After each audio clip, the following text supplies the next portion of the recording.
Ty the Sports Card Guy here. One of the best ways to make money selling sports cards is with live selling. And I'm talking about Whatnot. That is really the secret.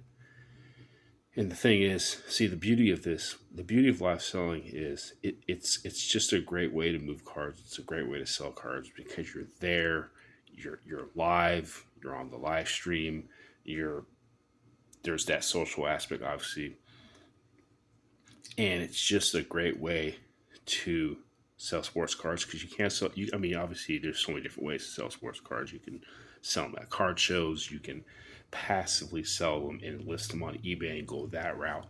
But there's nothing better than live selling. All of the gurus, all of the guys like Card Collector Two, Skyby Cards. That's how they sell cards, live, live selling on Whatnot. Obviously, Card Collector 2, Skyby Cards, what are they good at doing? They're good at sourcing product. CC2, he goes to these card shows. I mean, that's like his main goal when he goes to card shows, to go and just buy as much as he can because he's always going through so much inventory. He burns through so much inventory every single day, whether it's at a shop, if it's selling or whatnot. Obviously, he probably lists stuff on eBay. He has a little system and it works. And he makes a lot of money. Skyby Cards, same thing. So what's the secret? Well, on Whatnot, the secret is you got to build an audience. You got to have a lot of people showing up to your lives, because if you just have one person, well, now how are you going to get your bids up? Your bids are not going to go up because you just have one person. You need to have, in the beginning, if you have 100 people in your room, there you go. Now you can start selling sports cards. It's going to be a lot easier. Those bids are going to, you're going to get those bids up because you got enough people. So that's going to be, you got to be able to build that audience. What a lot of people do, Skyby Cards, CC2, they built the audience on YouTube, and now they have that audience on YouTube, and then they can send them to Whatnot, and then that's going to build their Whatnot audience just almost automatically. You know what I mean? They're just going to, so, but you got to know how to source product. A big part of it is sourcing product. How are you going to get product? Are you going to buy it at card shows? Are you going to, you make connections, you connect with people in your local area, you figure out who collects sports cards. Maybe they want to sell their collection. So you can buy off of eBay. You could do that and then sell your cards on Whatnot. But I think the best way to source product is to go to your local card show and just raid the dollar boxes. You know what I'm saying? You shouldn't be ripping product to source product. That's the dumbest thing you can do. Ripping retail, then you're losing money there, obviously.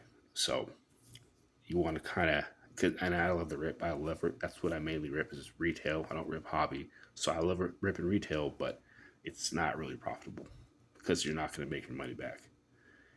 You're lucky if you're really good at what you do and you know what to rip, and it's a very, very hot product. You're not making even 50% of your money back, really, if you think about it. So, yeah, there's nothing better than live selling. You're there. There's that social aspect because people are talking to you. They're asking questions. Do you have this card? Do you have that card? And then you can answer the questions live on your show. So it's just there's that social aspect, which is obviously cool. And live selling is just really where it's at. And what that does, the great thing about live selling is it kind of builds trust because you're there. They can hear your voice. It's not like, on eBay, yeah, okay, cool. People buy from people all the time off of eBay, obviously. But there's, it's not as much trust because that person's not there live. You can't hear the voice. You know what I'm saying? So, yeah, live selling is where it's at. That's how the gurus, how CC2, how Skyby Cards, how these guys make their money selling and whatnot. And they're really good at sourcing product because you got to be able to source product. You got to have product and sell, obviously. So you got to be able to source product. And if you can do that, if you know what to buy, you can make good money and you can make good profits. but obviously it's going to take some work because you're going to have to put the work in this. And if you hire a few people, then that's going to cost money. And that's probably what you'll end up having to do if you end up scaling and really taking it to the next level. That's what CC2 does. I think he hires a few people to get on the live streams and sell his cards, but he works a lot. He's on Whatnot too, that's selling stuff too, but then obviously he has his card shop. But yeah, I think that's where it's at. I have a friend Darren that I sell a lot of cards to, but the thing is, I rip a lot of retail as well. And I have this channel, but I do over the years. I've mainly ripped retail, and I've ripped a lot of it. And I've got lucky just holding on to stuff. I was ripping, Mahomes and Lamar Jackson and Josh Allen rookies like left and right, just from stuff that I was ripping. I just held on to a lot of stuff, and as you know, like you already saw what happened to Mahomes, that Mahomes rookie card that was at one time say $3 is now $100. You know what I mean? So you really, that's like 30x right there. You know what I mean? So that's crazy, but that's not normal. That's not normal, obviously, to 30x your investment or whatever you want to call it. But yeah,